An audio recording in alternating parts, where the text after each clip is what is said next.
¿Sabías que una ciudad nacida de la leyenda de dos gemelos criados por una loba llegó a conquistar medio mundo y a cambiar nuestra forma de hablar, de construir y hasta de gobernar? Esa ciudad fue Roma, una civilización que duró más de 1000 años, con emperadores, gladiadores, batallas épicas y un final tan sorprendente como inevitable. Hoy te contaré su historia completa, y todo empieza con un mito, la rivalidad entre Rómulo y Remo. De este origen mítico, forjado en la rivalidad en el año 753 a.C., nació una ciudad destinada a gobernar el mundo. Durante 2 siglos y medio, Roma fue gobernada por reyes, pero la tiranía del último, Tarquinio el Soberbio, encendió una rebelión. En el 509 a.C., jurando no volver a ser gobernados por un solo hombre, los romanos abolieron la monarquía y establecieron algo nuevo, la república. Antes de continuar, suscríbete al canal para no perderte las próximas historias de la humanidad. La República Romana, forjada en el fuego y la disciplina, no fue construida por mercenarios, sino por sus propios hijos. Un ejército de ciudadanos soldados, hombres que dejaban sus granjas para defender y expandir las fronteras de su patria, impulsó una expansión que parecía no tener límites. Pero al mirar más allá de Italia, hacia el mar, Roma encontró un rival a su altura. En la costa de África, el poderoso imperio comercial de Cartago dominaba las olas y las rutas comerciales del Mediterráneo occidental. El choque era inevitable. Lo que siguió fue una lucha de más de un siglo, una serie de conflictos que pasarían a la historia como las guerras púnicas. No se luchaba solo por un territorio, sino por el destino mismo del mundo conocido. Fue un choque de titanes, una saga definida por el genio y el odio de un hombre, el cartaginés Aníbal Barca. Criado para despreciar a Roma, Aníbal no esperó el ataque, sino que lo llevó a las puertas de su enemigo. En una de las hazañas militares más audaces de la historia, cruzó los Alpes con su ejército y sus famosos elefantes de guerra, apareciendo en Italia como un fantasma vengador. Durante más de una década, aterrorizó a la península. En la batalla de Canas, ejecutó una maniobra táctica perfecta, derrotando a un ejército romano que lo doblaba en número. Fue la peor derrota de Roma, un desastre que la dejó de rodillas, pero no la quebró. La respuesta de Roma llegó en la figura de un general tan brillante como su adversario, Publio Cornelio Escipión. Habiendo estudiado las tácticas de Aníbal, Escipión comprendió que la única forma de vencerlo era cambiar el tablero de juego. Llevó la guerra a África, amenazando a la propia Cartago y forzando a Aníbal a regresar para defender su hogar. En la batalla de Zama, los dos genios se enfrentaron por fin. Escipión, que pasaría a la historia como el africano, logró la victoria decisiva.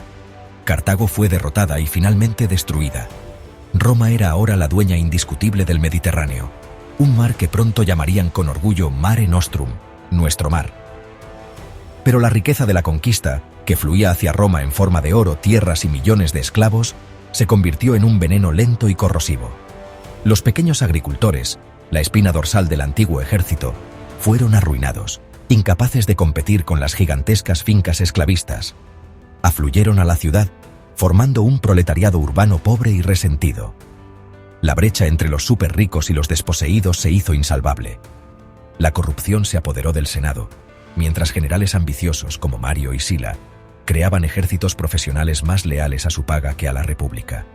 Intentos de reforma, como los de los hermanos Graco, terminaron en tragedia, presagiando un siglo de guerra civil. De este caos de ambición surgió la figura que definiría la caída de la República y el nacimiento de un imperio, Gayo Julio César. Aristócrata de nacimiento pero populista por instinto, César era un político magistral. Junto a sus rivales, el rico Craso y el gran general Pompeyo, formó el primer triunvirato, una alianza privada de poder para dominar el Estado. Pero la ambición de César era demasiado grande para compartirla. Buscando la gloria y el poder militar que necesitaba, se embarcó en la conquista de la Galia. Durante casi una década, libró una campaña brillante y despiadada que le proporcionó una inmensa fortuna y, lo más importante, un ejército de veteranos endurecidos y fanáticamente leales. Su éxito y su creciente popularidad amenazaban al Senado y a su ahora rival, Pompeyo. Le ordenaron disolver su ejército y regresar a Roma como un ciudadano privado. César se enfrentó a una elección: la obediencia, que significaba el fin de su carrera, o la traición. En la frontera de Italia, frente al pequeño río Rubicón, tomó su decisión.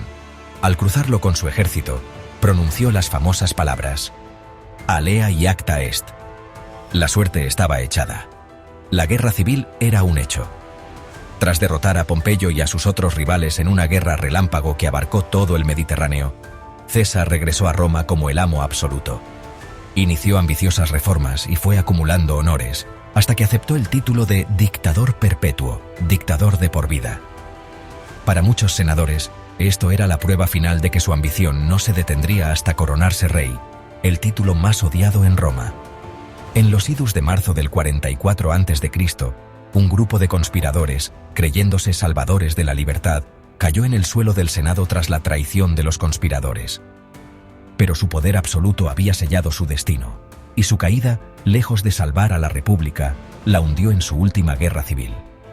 El vacío de poder que dejó desató una nueva lucha entre su heredero, Octaviano, y su lugarteniente, Marco Antonio.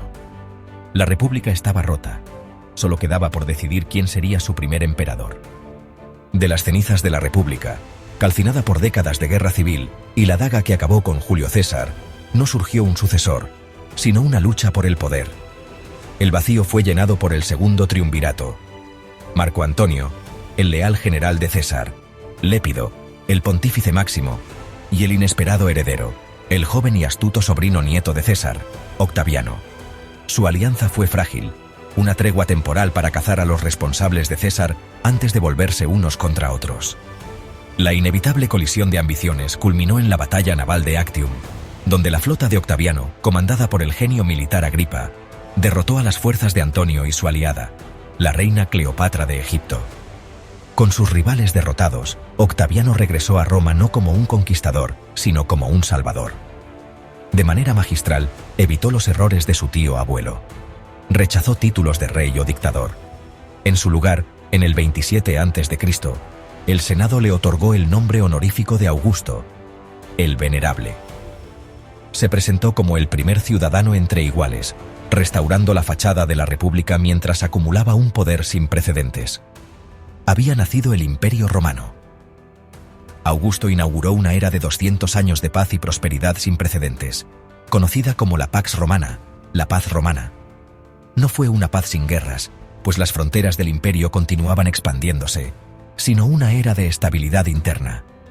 El comercio floreció como nunca antes, convirtiendo el Mediterráneo en un lago romano, Mare Nostrum. Las ideas y las artes florecieron bajo el mecenazgo imperial, dando lugar a una edad de oro de la literatura. Esta paz, sin embargo, no se mantenía por sí sola. Estaba garantizada por el ejército profesional más formidable del mundo antiguo, las legiones romanas, más de 150.000 hombres en su apogeo, ciudadanos romanos que servían durante 25 años. Su entrenamiento era brutal, su disciplina férrea y su lealtad, en última instancia, no era a un senado abstracto, sino al emperador que les pagaba. Eran la encarnación del poder de Roma, una fuerza de conquista y ocupación que pacificaba provincias y defendía miles de kilómetros de fronteras, desde las brumosas tierras de Britania hasta los áridos desiertos de Siria. Pero las legiones no solo luchaban, también construían. Eran los ingenieros del imperio. Crearon una vasta red de más de 80.000 kilómetros de calzadas, construidas con una precisión asombrosa. Estas arterias de piedra permitían el rápido desplazamiento de tropas, pero también impulsaron el comercio y las comunicaciones, uniendo un vasto y diverso territorio y proclamando que, en efecto, todos los caminos llevan a Roma. Y con maravillas de la ingeniería como los acueductos, llevaron agua, y con ella la vida, a ciudades bulliciosas. Desafiando la topografía, transportaban millones de litros de agua al día para abastecer fuentes, termas públicas y a los ricos. Su secreto no era solo el arco, sino también su dominio de un material revolucionario: el hormigón romano. Esta mezcla de cal, arena y ceniza volcánica les permitió crear estructuras monumentales, cúpulas colosales como la del Panteón, que aún hoy desafían el tiempo y la imaginación. Dentro de estas ciudades de maravillas arquitectónicas, la vida romana era un mundo de contrastes extremos. La élite vivía en lujosas villas, con mosaicos, frescos y patios privados. Pero la gran mayoría de la población, la plebe, se hacinaba en bloques de apartamentos de varios pisos llamados estructuras endebles, propensas a incendios y derrumbes, donde la pobreza y la enfermedad eran una constante. Para mantener a esta inquieta masa bajo control, los emperadores perfeccionaron una política de apaciguamiento masivo. Panem et circenses, pan y circo. El Estado distribuía grano gratis para evitar el hambre y la revuelta, y ofrecía espectáculos grandiosos para distraer y entretener. Las carreras de carros en el Circo Máximo eran el deporte más popular, un evento frenético que despertaba pasiones y lealtades feroces. Pero había un espectáculo aún más visceral. El más agresivo de todos era el combate de gladiadores. En arenas como el majestuoso Coliseo, hombres, a menudo esclavos o prisioneros de guerra, luchaban para el deleite de las multitudes. Cada tipo de gladiador, con su armamento y estilo distintivos, ofrecía un espectáculo diferente. No era solo un combate sin sentido. Era un ritual complejo, un teatro del poder que reafirmaba los valores marciales de Roma. Era la máxima expresión del poder imperial. Un monumento construido con una ingeniería sublime, para albergar un espectáculo de dureza controlada, donde el Estado ostentaba su poder absoluto sobre el destino de los hombres. El imperio fue guiado por grandes emperadores. Trajano lo llevó a su máxima extensión. Adriano consolidó sus fronteras.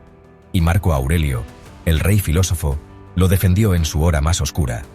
Siglos después, Constantino el Grande reunificaría un imperio fracturado y tomaría dos decisiones que cambiarían el mundo para siempre.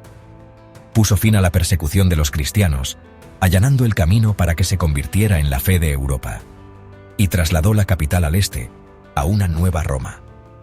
Pero las grietas ya eran demasiado profundas. El imperio se sumió en la crisis del siglo III. Guerra civil, colapso económico y otros problemas. El imperio se dividió administrativamente en dos. El este, más rico y poblado, prosperó. El oeste, debilitado y empobrecido, comenzó a desmoronarse. La presión externa se intensificó. Empujadas por los hunos desde Asia, oleadas de tribus bárbaras se abalanzaron sobre las debilitadas fronteras de Roma. El principio del fin no fue una batalla en una frontera lejana, sino un acto impensable en el corazón del mundo. En el año 410, los visigodos de Alarico hicieron lo impensable. Atravesaron las murallas de Roma. El golpe psicológico fue devastador. Por primera vez en 800 años, desde los galos en el 390 a.C., la ciudad eterna fue tomada. El saqueo duró 3 días, un trauma que resonó en cada rincón del imperio. San Jerónimo, desde Belén, escribió con el corazón roto: la ciudad que había conquistado el mundo ha sido conquistada. El mito de una Roma invencible, la Pax Romana que había garantizado la seguridad durante siglos, se hizo añicos en medio del fuego y el pillaje. No fue un golpe definitivo, pero sí un golpe de la que el alma de Occidente jamás se recuperaría del todo. Las décadas siguientes fueron un lento desgaste. El gobierno central se desmoronó, los impuestos se volvieron imposibles de recaudar y el poder real pasó de los emperadores, ahora meras figuras decorativas, a los generales bárbaros que comandaban los ejércitos romanos. El final, cuando llegó, fue casi un anticlímax, un susurro en lugar de un estruendo. En el año 476 después de Cristo, el general Odoacro, un érulo al servicio de Roma, simplemente decidió que el Juego de Tronos había terminado. Depuso al último emperador de Occidente, un joven irónicamente llamado Rómulo Augustulo, una pálida sombra de los dos grandes nombres que portaba, el fundador de la ciudad y su primer emperador. Odoacro no se proclamó emperador. En un acto de profundo simbolismo, envió las insignias imperiales a Zenón, el emperador de Oriente en Constantinopla, declarando que un solo emperador era suficiente para gobernar lo que quedaba del mundo romano. El imperio romano de Occidente había caído. Pero la llama de Roma no se extinguió. Se trasladó, concentrándose y transformándose. Siguió ardiendo con fuerza en el este, en el imperio romano de Oriente, que nosotros conoceríamos como el imperio bizantino. Ellos nunca se llamaron a sí mismos bizantinos. Para ellos, eran simplemente romanos, los guardianes de la herencia imperial. Desde su capital, la nueva Roma de Constantinopla, emperadores como Justiniano soñarían con restaurar la gloria perdida, reconquistando Italia y el norte de África, y codificando 1000 años de jurisprudencia romana en su monumental, un regalo legal para el futuro. Durante casi 1000 años más, Bizancio sería un faro de civilización, preservando el conocimiento clásico mientras Occidente se sumía en la fragmentación. La historia de Roma nos enseña que, si bien las ciudades pueden caer en ruinas y los ejércitos pueden desvanecerse, el impulso humano de construir, de legislar, de crear orden a partir del caos y de buscar algo más grande que nosotros mismos, es una fuerza imparable. Roma no cayó, se transformó en el mundo. Si te ha gustado este viaje por la historia, suscríbete al canal y acompáñame en las próximas aventuras del pasado.